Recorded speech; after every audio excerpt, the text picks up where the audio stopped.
Good morning, coronavirus germs of both sexes. This is your ticker guy coming at you for the 22nd. Okay, we're going to talk about some kind of difficult statistics and facts, and we're going to add some history into this. And those of you that just want the statistics and facts, we'll do that part first because I've got a post that's coming up here. By the time I get this thing processed, it'll be available online. And it is a factual history of the CDC and NIH's and all these other so-called scolds and experts' performance and how they've been rewarded over the years or punished for both the things they've gotten right and the things they've gotten wrong. And I want to make clear that because this is history, you can't change it. So therefore, while we don't know what the history will be written on this particular outbreak here in the United States yet, we do know what has been done in the past and what the results have been, and past performance is not a guarantee of future results. However, unless somebody gets it right in the past, you probably don't want to accept someone's pronouncements without extraordinary proof, especially when they want to do extraordinary things. The general standard always should be that extraordinary acts or extraordinary demands come with a requirement for extraordinary proof. The higher the burden that you are being told you must accept from whatever authority you hear it from, the greater the burden of proof that person has before you say yes. And in a free society, this is how things are supposed to work. But it's not how they work today. We have in Florida at this point, we've got 763 positive tests, 706 of whom are Florida residents, 57 are not, and there are 12 people in Florida who were in Florida at the time who have died. Now, this does not sound like a wonderful number. And by the way, it doesn't sound like a wonderful number if you look over in Italy either. Italy has a very high death rate. However, if you dig underneath that data and you do a little meta-analysis on it, you'll find that of the people who have died in Italy, and again, Italy has a lot of cases, okay, an absolutely crazy number of cases. In fact, Italy has 47,000 people who they have confirmed have coronavirus. Okay, not counting all the people who have it, don't know it. 47,000 people, and out of that, 0.5% of the deaths have been among people who do not have serious comorbidities. And let's name those: diabetes, heart disease, high blood pressure, and what was the fourth one? There was only those three that were identified. Although I'll add being ridiculously and disgustingly fat, because it almost always comes with one of those others. And by the way, the average age of the people who've died over there is something like 81. All right. May I point out that the life expectancy for somebody is right about that point. And, in fact, it's even worse than that. The life expectancy for a person born now is, if you're a man, is approximately 76 years. If you're a woman, it's approximately 81. So the average age of people that are dying over in Italy are people who, statistically speaking, are beyond their use-by date. Now, it's sad when anybody dies. But when you have comorbidities, serious ones, and then you get something that plays hell with your cardiopulmonary system, you can kind of expect that that's probably going to have a bad outcome, right? Many of the media reports that went on and on and on, this soccer person, boy, do you remember this one just a couple days ago? Soccer person, man, it's terrible. It's just absolutely terrible. He's in his 20s. He fell over dead from coronavirus. Oh, really? You read the article, you guess what? Guy had undiagnosed leukemia. I lost a nephew to leukemia. It's a terrible way to go, folks. He wasn't undiagnosed. It killed him anyway. And he thought he'd beaten it, and it came back and got him. So, all right, so this guy had a trashed immune system. We had another person that was a young person that succumbed to this, and it turned out that person had chronic bronchitis, asthma, and had fought and beaten testicular cancer. So he had a trashed immune system. Well, before my nephew passed, when he got leukemia, from that point onward, he had to be a germaphobe because he knew that a common cold or a flu could kill him. Why? Because his immune system was trashed from the treatments. And that's just the way it is. If you go through that, you're going to have to be extraordinarily careful for the rest of your life because a flu can literally kill you. It's relatively high risk that it's going to do exactly that. So we got this data. We've got the data, of course, piling up in New York and everywhere else. But I want to focus on somewhere where I've got very high resolution data, and that's Florida. And we've got county by county data here, okay, which is quite interesting. And I want to zoom in on one particular place, which is Miami-Dade, which is, of course, the hot spot around here. This was what caused Nikki Fried to go bananas and stuff. Oh, you got to close the entire state down. Okay, folks, calm down for a minute, okay? Just listen to these numbers because I think they're important. We have in Miami-Dade, as of right now, this is directly off the Florida Department of Health's webpage, okay? In Miami-Dade right now, there are 169 positives in Dade County, which encompasses Miami and doesn't go down into the Keys. That's Monroe, but it's basically Pembroke Pines is kind of the delineating line for that. Okay, so if you're looking at it from that standpoint, it goes up towards Coral Springs and that. But that's the Miami-Dade area. Coral Springs, I guess Coral Springs is actually really where the dividing line is, and all the way into Homestead. They got hit by Andrew with that Cat 5 hurricane years ago. All right. So anyway, you've got that. I'm sorry.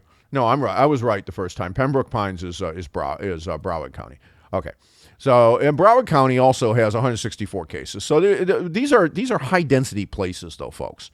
Okay, these are high density places, and Broward County, there's more money, probably, and although maybe not. I mean, there's really good areas in there, and then there's some not so good areas in there. All right, but Miami-Dade is interesting. We have 52 travel-related cases, 24 that we know are not, and 93 where it's unknown. What? Wait. What? Unknown is a yes, folks. What do you mean unknown? If you have a passport and you used it to come back into the country, the answer is yes. If okay, you either did or you did not. This is not, and we know who these people are because they tested positive. So they had to give information to get the test, right? So, excuse me, right? And then in Broward County, we got the same sort of thing. 63 they're travel related, 63 they're not, and 38 listed as unknown. Those are yeses. All right. Now, why do I bring this up? Does anybody think there's anything odd about those numbers? About that skew? Does anyone think that's odd? The narrative that we've been given and that we've been sold and that is responsible for the shutdown of the American economy, okay, essentially on a pretty much a national basis for the most part. I mean, you can't go into a restaurant or bar anywhere in America anymore and actually sit down and order a drink at the bar. Can't do it. They've closed them all down. You've either got 6-foot distancing rules or, just as they've done here now, it's takeout and delivery only, period, end of discussion. You cannot go, no congregation of any kind. And that's because we're told that asymptomatic people who are not visibly sick, okay, spread this thing like wildfire. It goes like crazy. It's got an R0 of 3. If you've got it, you're going to give it to 3 people on average. Okay, and boy, and man, listen, if you run the exponential series, I've done it. The last couple podcasts have focused on the math and what the exponential series tells us. And where we are in the generation of this thing, what generation we're in, is the most important thing in terms of determining where we are in this outbreak and when it's going to end, which we don't know. Why don't we know it? Because there's no antibody surveillance. There's no random surveillance among the population at all. And the only way you will know is who's immune. How'd you get those antibodies? Well, you got them because you got the disease. Or you got vaccinated. Well, there's no vaccine. Okay, so if you have antibodies, you have the disease. And when you get to about 1% coverage of antibodies in the population, you're 2-3 turns away, assuming R0 is 3, from this thing being over. which means because when you get it, folks, it takes a week or so before those antibodies develop. All right, when you first get infected, you have no antibodies. It is your immune system that produces them in the process of fighting it off. So until you get to the point that you are essentially at the I'm fighting it actively, I'm sick and I'm actively fighting the disease, you do not produce antibodies. But if we knew what the coverage ratio was, we'd know where we were in terms of the generations. Well, we don't have that information. We're guessing. Everything is a guess. But think about this, folks. We are told, because by God, all these guys in white lab coats, the PhDs on the wall, they're the smartest men in the world, and women.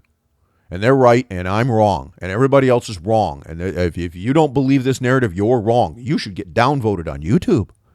You should get told that you're going to kill Granny. And by God, you are an evil person for doing that. That is a terrible thing. 15 days to stop the spread, we're told, right? 15 days. Okay.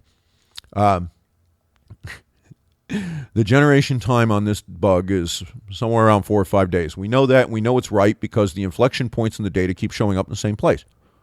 Right about 5 days. Maybe 6. But it's somewhere between 4 and 6.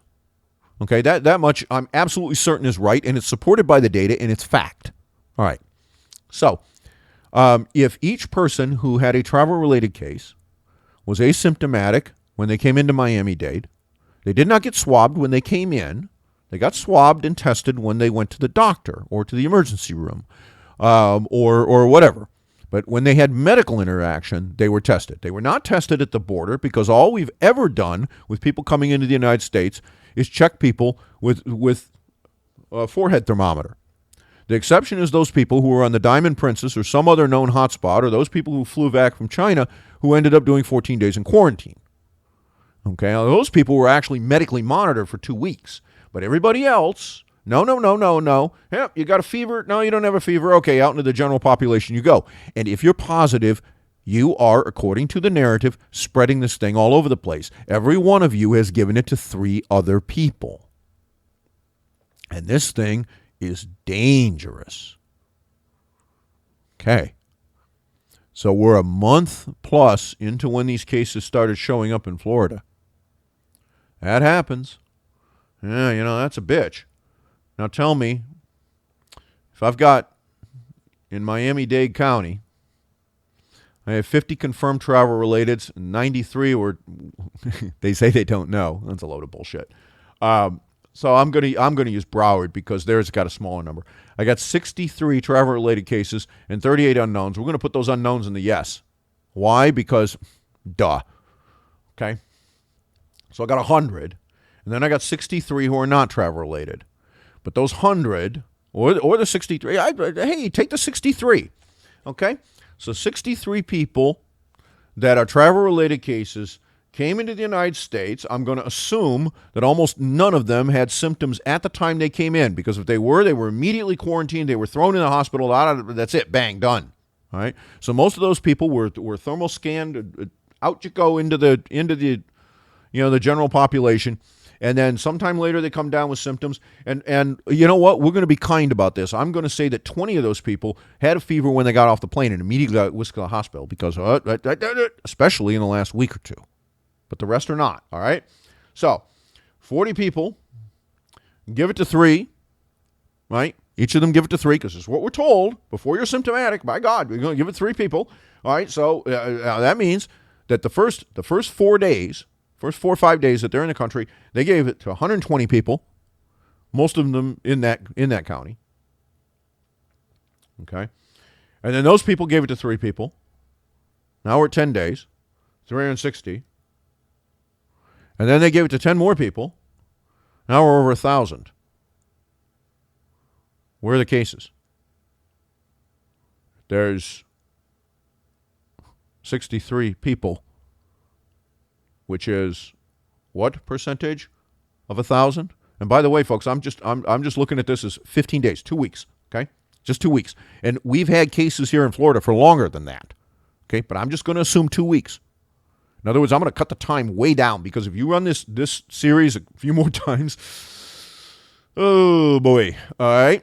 So I got 1,000. I don't have 1,000. Non-travel related, okay? Non-travel related, I only have 6% of the cases that all the medical experts tell us we're supposed to have. 6%. Somebody's wrong. The data's not wrong. The recorded cases are not wrong. Somebody's wrong. 6%. What does that mean? That means one of two things.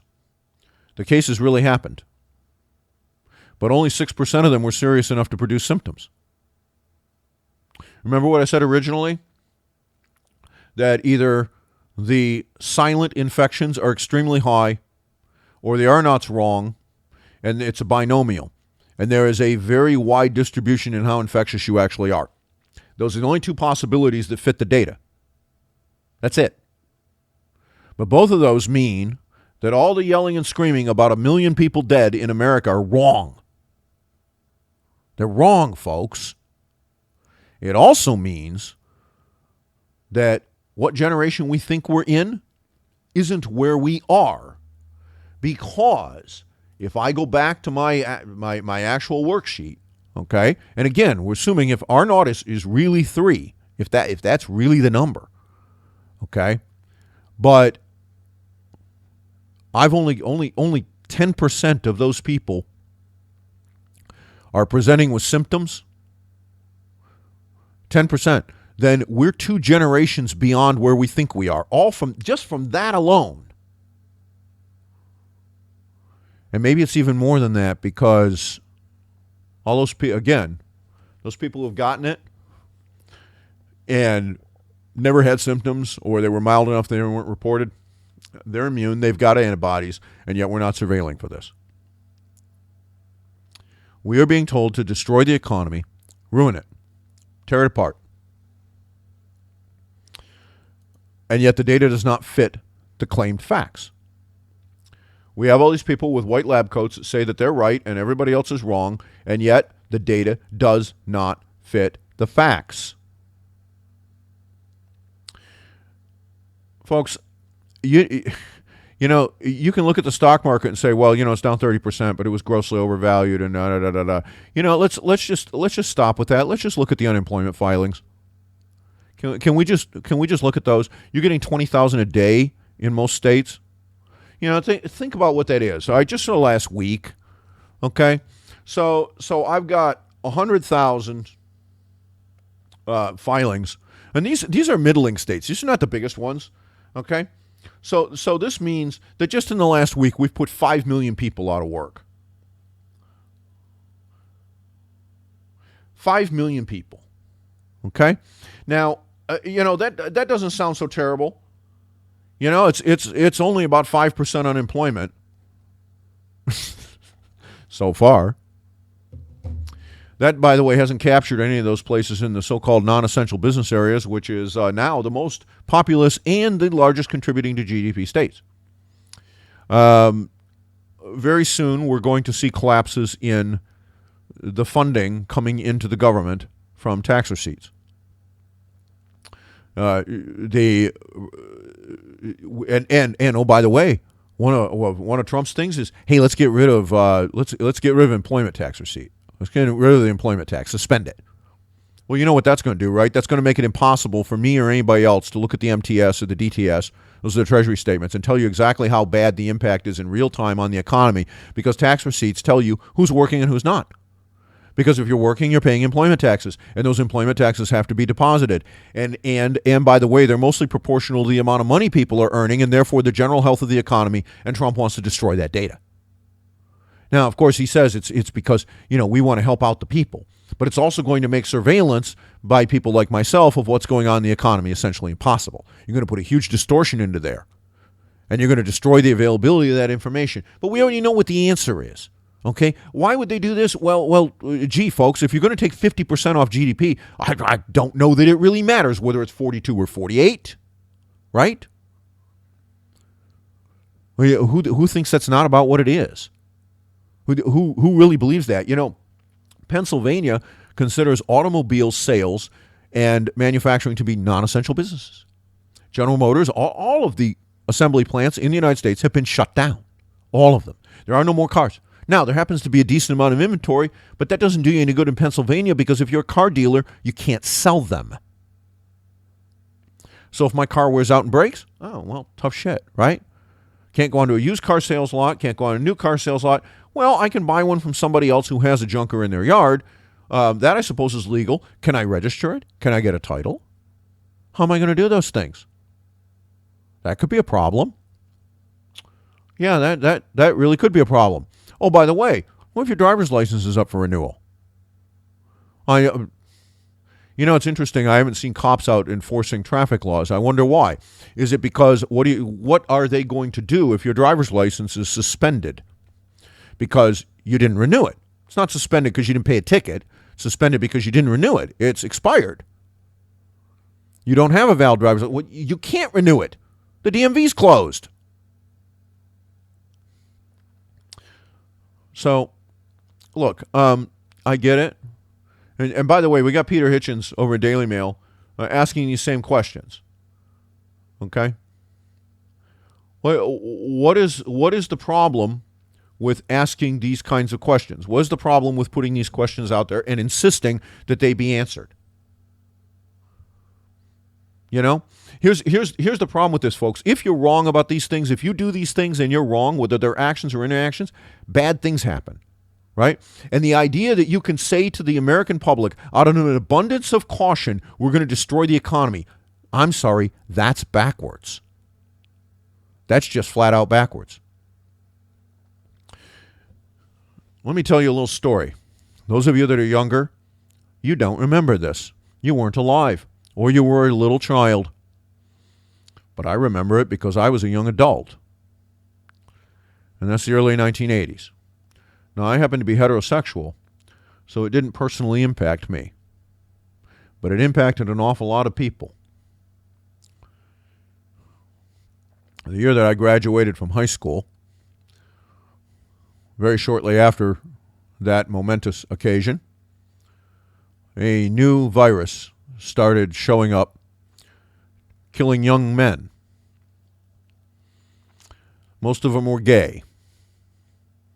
They started dropping like cordwood. And they were dying of all kinds of really weird things. Pneumonias, cancers that don't get people until they're 80. No, I mean, just crazy stuff. And nobody knew what the hell it was and why it was happening. The religious right went nuts. God hates fags. You've seen those signs even today. Westboro Baptist Church. By the way, whatever happened to them? Yeah. Where do you think they got the idea from? Well, nobody remembers this. Nobody wants to talk about history. And do you know why nobody wants to talk about history? Because this is one of those times when the government did the wrong thing. And I do mean this, folks. We should ask a lot of questions, and we should hold people to a very high standard of proof, because back in the early 1980s, we did not. And we had the data. We didn't use it. We allowed our fear, along with social sensibilities and not wanting to offend people and political correctness and herd mentality, to follow along with oh my God. And guess what? 450,000 Americans, mostly gay men, are dead as a consequence. In addition to that, the vast majority of the hemophiliacs, who through no fault of their own have a clotting disorder, died. They died because they got it in a contaminated blood supply, and it killed them. It killed them all. Today, if you get HIV, we have drug cocktails and things that will keep it from killing you most of the time. This, of course, assumes that you can afford them. They've gotten cheaper over the years because the patents have expired. But at the time, they were hideously expensive, and only very wealthy people or people who had very good insurance could pay for them, and they didn't work all that well either. It took quite a while to find ones that did. And in fact, some of those people that are standing up on the podium today list as part of their resume and part of their public panache that they were part of that fight, and that they were part of the reason that today HIV is not a death sentence. Okay. They're only telling you half the story. So I'm going to tell you the rest of the story. You should have learned this in government school, but you didn't. And if you're a young person, if you're a millennial, if you really you're younger than about 50. You don't remember this. You don't remember it because you were either a teenager or you were a child or you weren't born yet. But this is what really happened, folks. These people started dropping like flies. The religious right went nuts, and the epidemiologists went to work. And rather quickly, the people from the NIH and the CDC figured out that it was a virus that was causing this.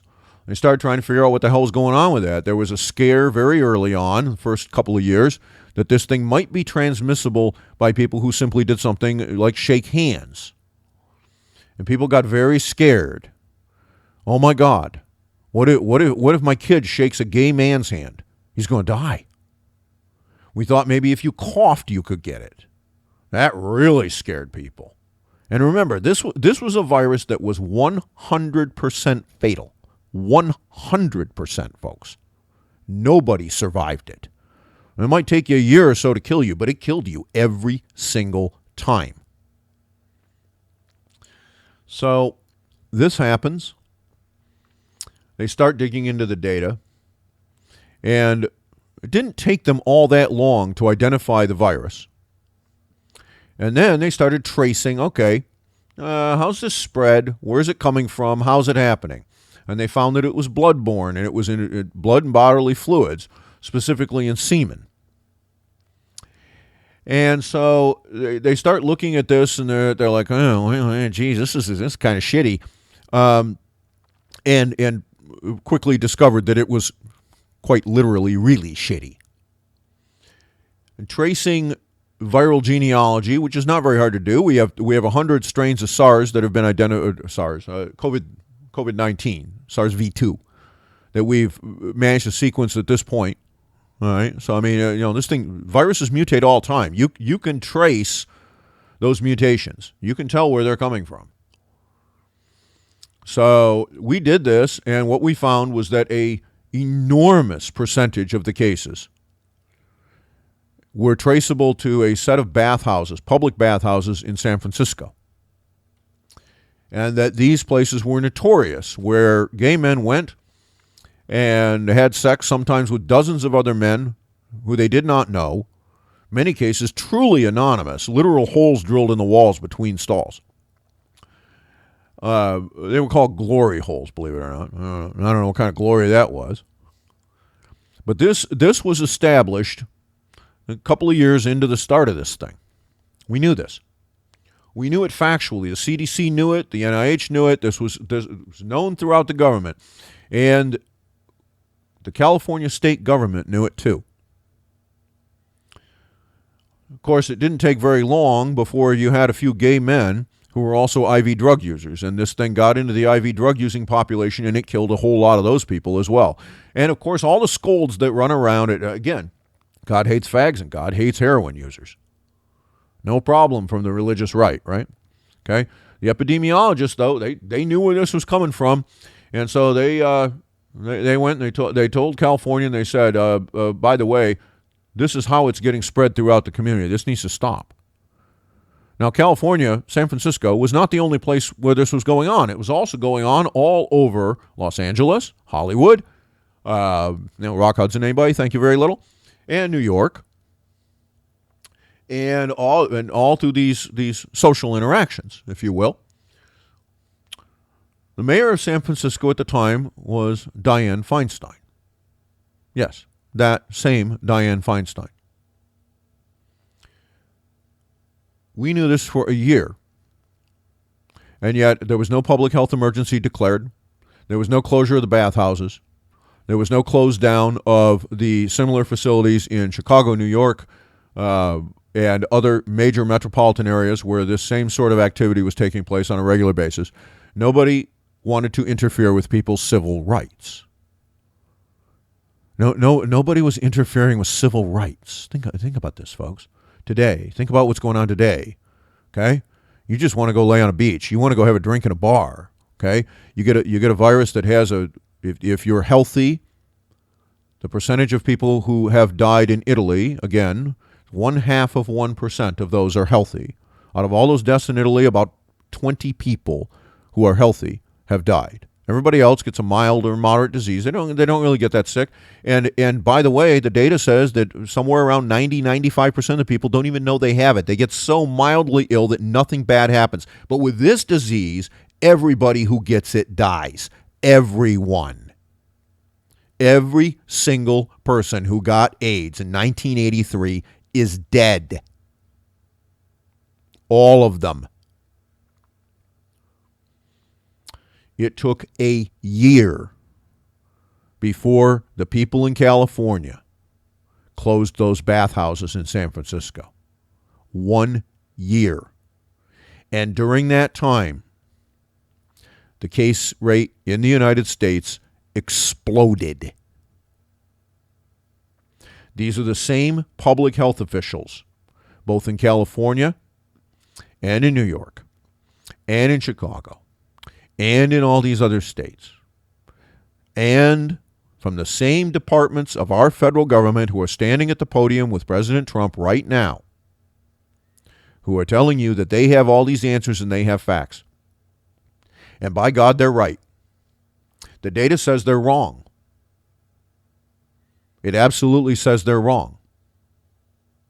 There is no possible way that you can have an R0, community transmission of 3.0 or 2.2 or anything like that, and yet I've got about 100 people in Broward County who came into the United States with travel-related cases, and after 3, 4, 5 generations, look, I just ran it out 2 or 3. I ran it out 15 days. That's 3 generations.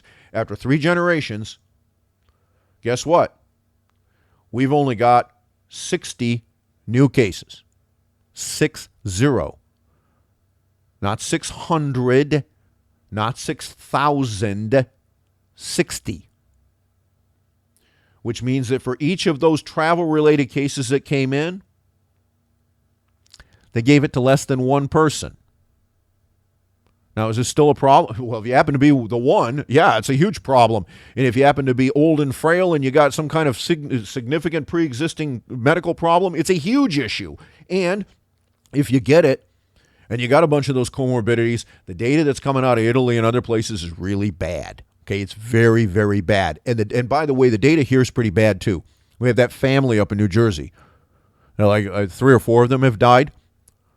There was a family picture posted. Care to guess if any of them had comorbidities? Here, just take a look at the photograph. You tell me. Okay, of course they did. And you know what? They all got it.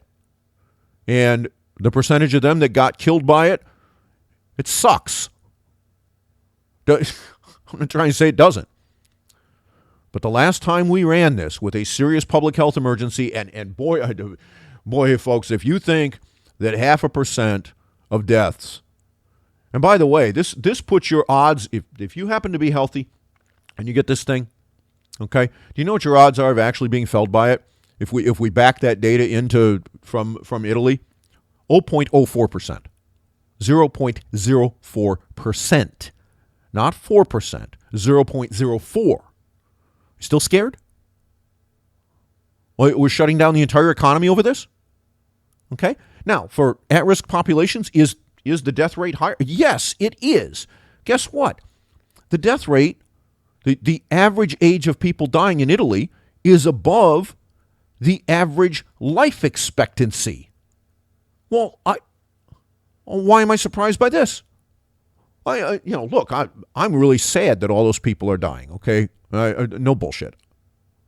I know people are going to say, oh, no, you're terrible. Downvote, click. Folks, history, please. Believing the government, please. Okay? Let me remind all of you, Dianne Feinstein is a Democrat.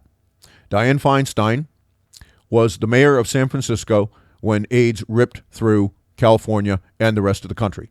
Dianne Feinstein, along with her health department people, refused to close the bathhouses for a year after we knew epidemiologically proof that the bathhouses were the major route of spread within the community, within the gay community in California. That was how it was happening. We knew it epidemiologically because we'd sequenced it, we proved it, and we traced it, and we knew that that's what was killing people. 450,000 gay Americans, mostly gay, not all of them, okay? I mean, hey, heterosexual women got it. Heterosexual men got it. People that are not gay have died from HIV, plenty of them. But if you want to look at it from a standpoint of the population, the two most at-risk groups that got it and died are gay people, gay men in particular, and IV drug users. And you know what? We could have shut that thing down a year prior to when we did. But we didn't do it because it wasn't politically correct and it wasn't expedient. And oh my God, the Democrats, all you guys that are woke and all you gals that are woke, all you, LGBTQ, however many letters we're adding on today, all right, all you folks, you love Democrats. How the hell did Dianne Feinstein go from being the mayor of San Francisco to being a senator after she sat back and let 450,000 of your best friends die? Nobody remembers this. Nobody wants to hold anybody accountable for anything. The CDC, the NIH, all these organizations, they were all part of this.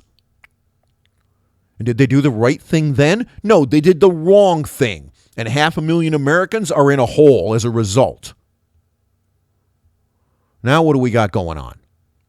Now we have something that they're all saying 10 million. Some of these numbers that I'm seeing from these people, if we do not do this, 10 million Americans are going to die. I've heard that pronouncement. We must do this. We must spend this. Then I heard another one. 1 million Americans will die. Well, that's an order of magnitude off. You're off by a factor of 10. Wait a minute. Which one of you is right? Then I heard another one that was a little less scary. 100,000 Americans are going to die. That sounds really bad too. Except in bad flu season years, 70,000 Americans already die. So that one just, all of a sudden doesn't scare me all that much. And then I look at the data out of Italy, and if you're healthy, of the deaths in Italy, 0.5% of them were healthy people, and that means that the risk of death, if you get this thing and you're a healthy American, is probably about 0.04%. That doesn't scare me so much either. But even so, 0.04%, folks, is considerably more than seasonal flu by quite a lot. All right, so it's enough to be seriously concerned. But let's again, if R naught is 3, if this thing spreads like wildfire, if asymptomatic people can pass it all over the place, you don't have to be sick, you don't have to be coughing on people, and if now look, nobody's going to say, and you'd be crazy to suggest that you can't spread it asymptomatically, because we know you can. We know that factually. But if it spreads the way they say, and if it inevitably causes disease, and 95% of the cases or more, maybe that's even missing a 0, are not asymptomatic. In other words, you get it, you never even know you had it. You don't even get sick enough to think about it. Okay? Or maybe, just maybe, we're a whole lot closer to the end than the beginning, because we had a big spike in October and early November in quote-unquote flu, but those people mostly tested negative for influenza. What the hell was that?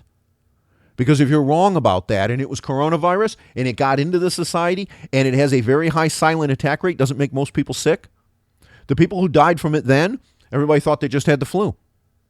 The people who recovered and got it or got it asymptomatically, guess what? They're immune. And where we are in this generation series is the critical question when it comes to how much further we've got to go. The critical question. And then you got the question about how transmissible is this really? Why is it that when I've got a projection that says that without any restrictive provisions, there should be well over 1,000, somewhere between 1,000 and 5,000 cases in Broward County alone from community transmission of this disease. And there are 164 total cases because the restrictions did not get slammed down until just the last week or so. All right?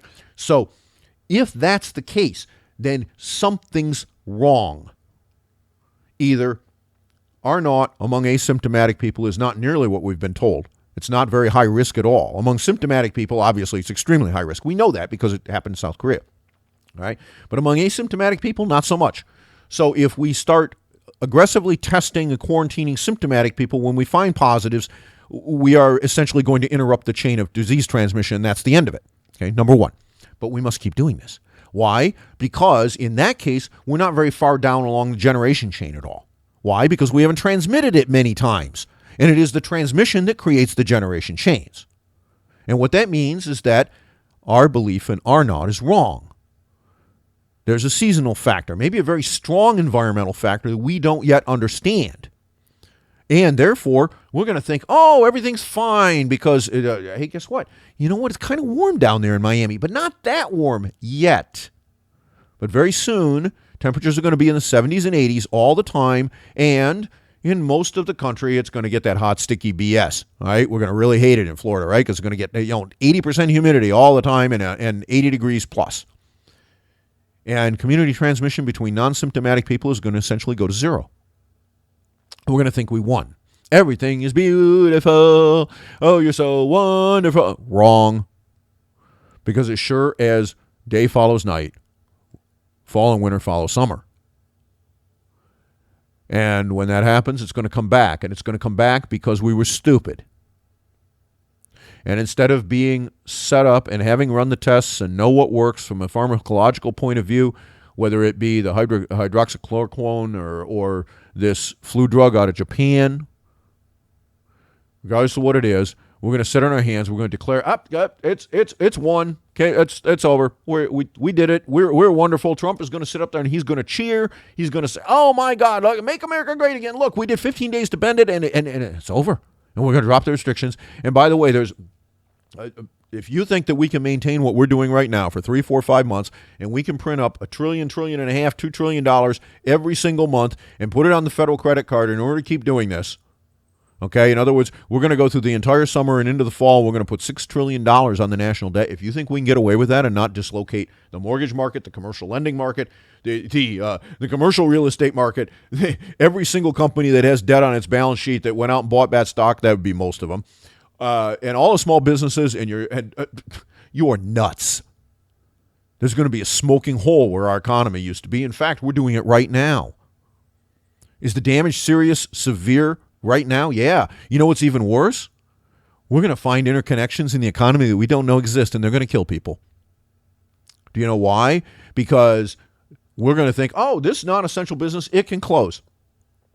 And that breaks a link in a chain that goes to something that you need to have. And where are you going to need to have it? In a hospital. Because everybody knows where every single link in the chain of every single essential supply that a hospital has is, right? We all know that. Like hell we do. You know what? If I was a hospital administrator or supply manager, I couldn't tell you where all those are. And neither could the people that I buy the stuff from. They don't know. They only know the direct links. You couldn't possibly assemble all of that if you tried. And you will screw up. We will screw up. And it'll be on us. But you know what? What I want to know is this, and I'm gonna finish with this. When this is all done, when those people who got it right and those people who got it wrong, are we going to give the people who got it wrong senator seats? Because we did the last time. We gave Dianne Feinstein, who got it wrong, and was in no small part responsible for 450,000 gay American deaths. Not only did we give her a senatorial seat, we let her stay in the Democrat Party, which is now the party of all the people who happen to be not heterosexual. Because, Democrats, they are so for gay rights and transgender rights and lesbian rights and other, And one of your patron saints was one of the chief architects of that disaster. It's kind of like black people voting for Democrats when they had Senator Byrd, a member of the KKK. And oh boy, that makes just as much sense. So I just would like to know whether or not the American people are actually stupid enough to reward those who got it wrong this time around, because you know what? We're going to find out pretty soon who got it right and who got it wrong. And when that evidence is in, it will be too late to make different decisions. And the real question is going to be this. Is destroying the American economy, which is what we're doing right now. Are we going to change outcomes, number one, or are we just delaying them? Okay? And are we doing the right things to change outcomes? Is ordering $30,000 ventilators, which put six figures, if not $1 million, on your bill if you need to use them. The right thing to do when the data out of Wuhan, China says that if you need a ventilator 95% of the time, you die anyway. Is that the right path? Is getting General Motors to make ventilators, and Elon Musk, he wants to make them, and Medtronic and others, is cranking up there. Is that the right path? Is that where we should be focusing our attention? Or should we be looking in other places? And by the way, again, I just, the reason we keep having these things come up is that we believe that just because somebody went to school and they have a piece of sheepskin makes them right. They don't have to actually produce facts. We listened to these guys the last time around that really something very serious, a very serious virus came through America. We listened to all of them. We let them tell us what the right thing to do was and what the right thing to do wasn't. They were wrong. In the fullness of time, it was proved. They were wrong. They didn't just kill a bunch of gay men, which a lot of people, especially if the people on the religious right, don't give a damn about. And you didn't just kill the gay men. You also killed a bunch of hemophiliacs, people who had absolutely no skin in this game except they were the unwilling recipients of a virus that they had absolutely no control over and no means to screen for. And they're all dead. We killed a whole lot of people, folks.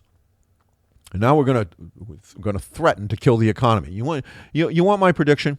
We keep going down this road without hard proof, without being able to reconcile the numbers that we're seeing in places like Broward County today with what's going on, okay? Rather than tailoring things and doing the right sort of thing. I actually saw 450,000 is going to be a low number, okay?